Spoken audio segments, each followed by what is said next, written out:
আসসালামু আলাইকুম প্রিয় দর্শক, আল্লাহ তাআলা যেসব কাজে মানুষের আয়ু বাড়ান আজকে সেগুলো নিয়ে আলোচনা করব।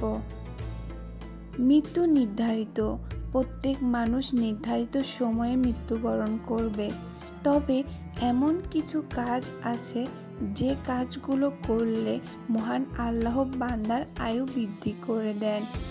আয়ু বৃদ্ধি পাওয়া আঞ্চলিক অর্থে হতে পারে, আবার হতে পারে মহান আল্লাহ হায়াতে বরকত দান করবেন, যার দ্বারা অল্প সময়ে অনেক বেশি সৎ কাজ করা সম্ভব হবে। ফলে কেউ 70 বছরের আমল 40 বছরে করে ফেলতে পারবে, কিংবা মহান আল্লাহ তাকে এমন কাজ করার তৌফিক দান করবেন যা মানুষ যুগ যুগ ধরে স্মরণ রাখবে। যেসব আমল দ্বারা আয়ু বাড়ে তেমন কয়েকটি আমল উল্লেখ করা হলো। বাবা মায়ের সঙ্গে ভালো ব্যবহার।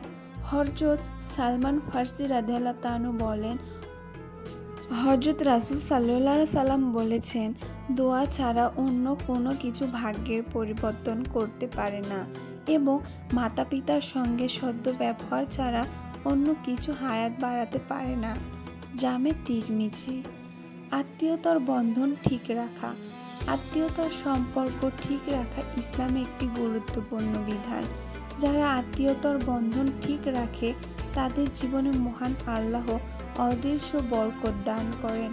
হযরত আনাস ইবনে মালিক রাদিয়াল্লাহু তাআলা থেকে বর্ণিত, হযরত রাসূল সাল্লাল্লাহু আলাইহি সাল্লাম বলেছেন, যে ব্যক্তি চায় যে তার রিজিক প্রশস্ত হোক এবং আয়ু বর্ধিত হোক, সে যেন তার আত্মীয়তার বন্ধন বজায় রাখে। সহিহ বুখারী। প্রতিবেশীর সঙ্গে ভালো ব্যবহার। ইসলামে প্রতিবেশীর দায়িত্ব অনেক বেশি, কারণ আমরা সামাজিক জীব। আমাদের জীবনে প্রতিবেশীর ভালোবাসার প্রয়োজন অপরিহার্য। যে ব্যক্তি প্রতিবেশীর হক আদায় করবে, মহান আল্লাহ তার হায়াতে বরকত দান করবেন।